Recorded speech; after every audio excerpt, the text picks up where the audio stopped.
احكي لكم حكايه جميله قوي يا جماعه. تجربه عملناها. ايه هي ديت بقى؟ جبنا جزء من السواك الاراك، عارفينه؟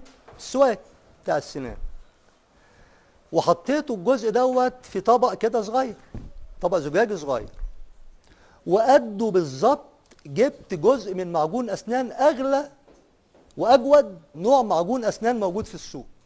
يبقى عندي طبقين، طبق فيه جزء من السواك او الاراك، وطبق فيه جزء من معجون سنان قديهم بالظبط، وحطيت على الاثنين جزء من لعاب شخص. عارفين اللعاب؟ لعاب من نفس الشخص.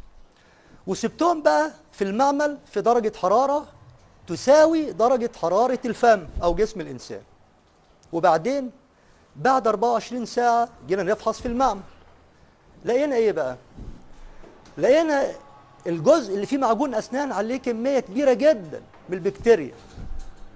الجزء اللي عليه أراك خالي تماما من البكتيريا. تاني، الجزء اللي عليه معجون أسنان عليه كمية كبيرة قوي من البكتيريا وأغلى نوع معجون أسنان. الجزء اللي مع الأراك خالي من البكتيريا. ده بقى قادنا لإيه؟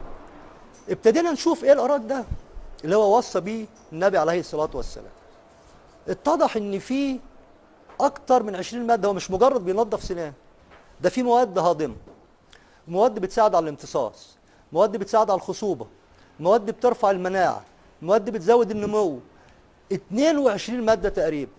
طب ما احنا نقدر نصنعه في المعمل؟ طيب ده انت عندك 22 مادة تانية لغاية دلوقتي العلم ما اكتشفهمش وسميناهم مواد غير معروفة.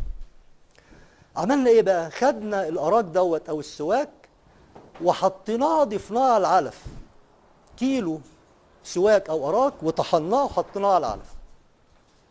فرق معانا كتير قوي في الخصوبة ومعدلات النمو وعدد الأجنة ونسبة اللبن وكمية اللبن اللي بترضعها.